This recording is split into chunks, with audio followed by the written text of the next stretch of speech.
Let's start with something small, almost invisible, but strangely revealing. Picture this. It's late at night, the lights are off, the world is quiet in that way it only gets when everyone else has gone to sleep. And instead of sleeping alone or even next to another person, there's a cat curled up beside someone's chest, or tucked carefully behind their knees, or stretched across the pillow like it owns the place. And the person doesn't move. They don't push the cat away. They don't complain about fur, space, or comfort. They shift their body instead, carefully, quietly, so the cat can sleep better. Now here's the part people rarely say out loud. Some people don't just allow their cat to sleep with them, they prefer it. And that preference isn't random. It's not just about being an animal lover, and it's definitely not accidental. It's psychological, because who or what you feel safest sleeping next to reveals how your nervous system works, how your body processes closeness, and what kind of connection your brain actually trusts. Now, before anyone gets uncomfortable, pause. This isn't weird. This isn't unhealthy by default. This isn't choosing animals over people.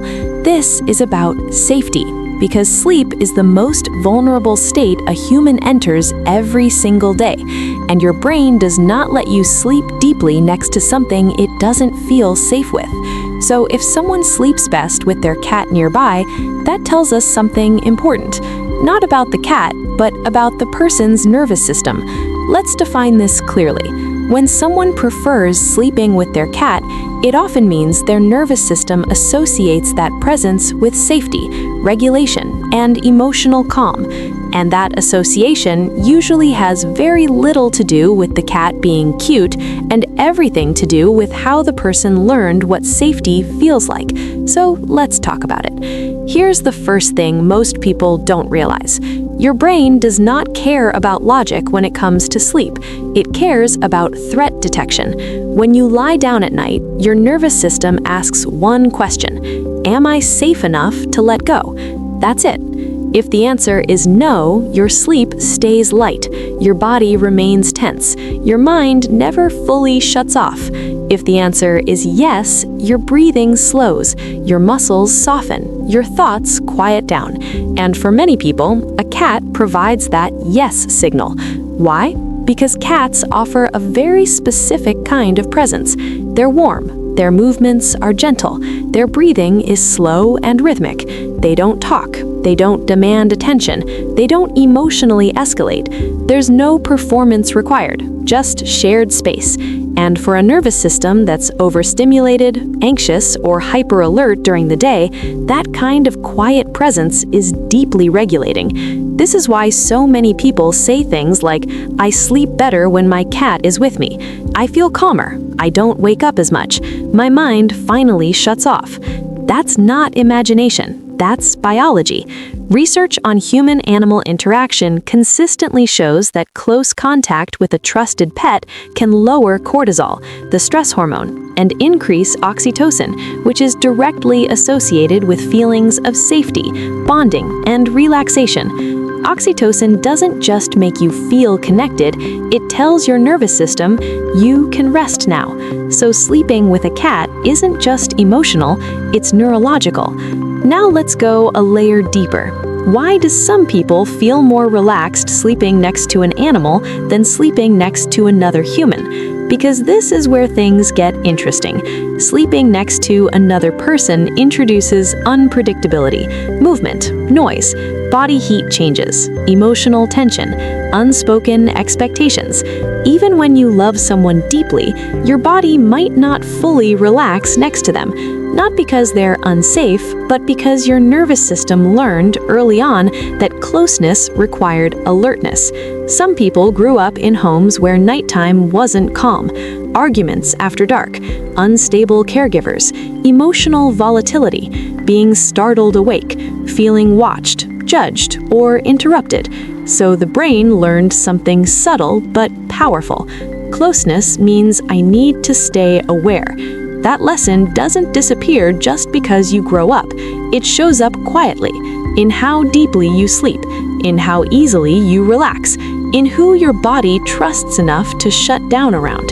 So when those people sleep next to another human, part of their nervous system stays online. But a cat doesn't bring emotional unpredictability. Cats don't ask questions. They don't process feelings at midnight. They don't carry yesterday's argument into bed. They simply exist near you. And for some people, that's the first time your body says, I don't need to monitor anything. I can finally rest. Here's an important distinction most people miss. This isn't about preference, it's about regulation. Many people who prefer sleeping with their cat have highly sensitive nervous systems. They notice subtle changes. They feel emotional shifts quickly. They carry stress quietly throughout the day. On the outside, they function, they perform, they manage responsibilities, but internally, their system is always on. Nighttime becomes the only moment they're supposed to shut down, and a cat helps create that shutdown. The warmth, the steady breathing, the gentle weight on the bed, it grounds the body, almost like the nervous system saying, you're not alone, you're not responsible right now, you don't have to stay alert. That's emotional regulation, not dependence. Now let's talk about something people rarely analyze properly: control. Sleeping with another human often requires compromise, position, touch, temperature, space. For people who already spend their days managing others' needs, emotions, or expectations, sleep becomes the one place they don't want to negotiate. A cat doesn't negotiate. A cat curls up or moves away without drama. There's no guilt, no resentment, no emotional accounting. That simplicity matters more than people realize, especially for individuals who grew up in emotionally demanding environments. For them, low-pressure closeness feels like relief, not because they don't want connection, but because they want connection without responsibility, without performance, without emotional labor. Sleep becomes the only place they're allowed to stop being on. There's another layer here, and it's deeply primal. Cats choose where they sleep. You can't force a cat to curl up next to you. So when a cat chooses to sleep near you, the brain registers something very basic. I was chosen, not owned, not obligated, chosen. That activates a sense of trust and belonging without pressure, especially for people who rarely felt chosen in human relationships, or who learned that being chosen came with conditions. A cat sleeping near you sends a simple message: you're safe enough for me to rest beside, and that lands deeply. Now let's pause and bring balance into this, because this preference exists on a spectrum. On the healthy end, you sleep well with your cat. You feel comforted. Your nervous system regulates more easily. You maintain human relationships and emotional flexibility. On the unhealthy end, you avoid sleeping near humans entirely. You feel panic when the cat isn't there. The cat becomes your only source of safety. That's not about loving your pet too much. That's about unresolved fear of closeness. And that doesn't require shame. It requires awareness. Because the goal isn't to stop sleeping with your cat. The goal is to understand why your body feels safest there, and whether that sense of safety can slowly expand. Here's a mirror question worth sitting with. If your cat wasn't there tonight, would your body still feel safe enough to sleep? If the answer is yes, your system is regulated. If the answer is no, your nervous system is communicating something important, not something wrong, something learned. And learned responses can be gently unlearned.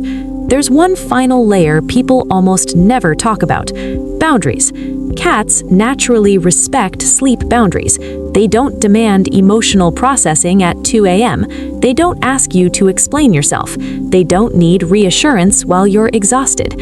For people who feel drained by constant emotional availability, this matters deeply. Sleeping with a cat becomes the only time they don't have to be anything. They don't have to listen. They don't have to respond. They don't have to perform. They just exist. And existence without expectation is profoundly healing. So let's end this properly. People who prefer sleeping with their cat aren't childish. They're not broken. They aren't avoiding adulthood. They're responding to what their nervous system learned felt safe. Sometimes that safety comes from warmth, sometimes from quiet, sometimes from predictability, sometimes from being chosen without pressure. Cats offer all of that, and in a loud, demanding, overstimulating world, that can feel like a gift. So if this video resonated with you, it doesn't mean something is wrong with you. It means your body adapted. Now, tell me in the comments, what helps your body feel safe enough to rest? And if you want the next video, we're going even deeper. The psychology behind people who feel calmer around animals than humans. Because yes, that's a thing too.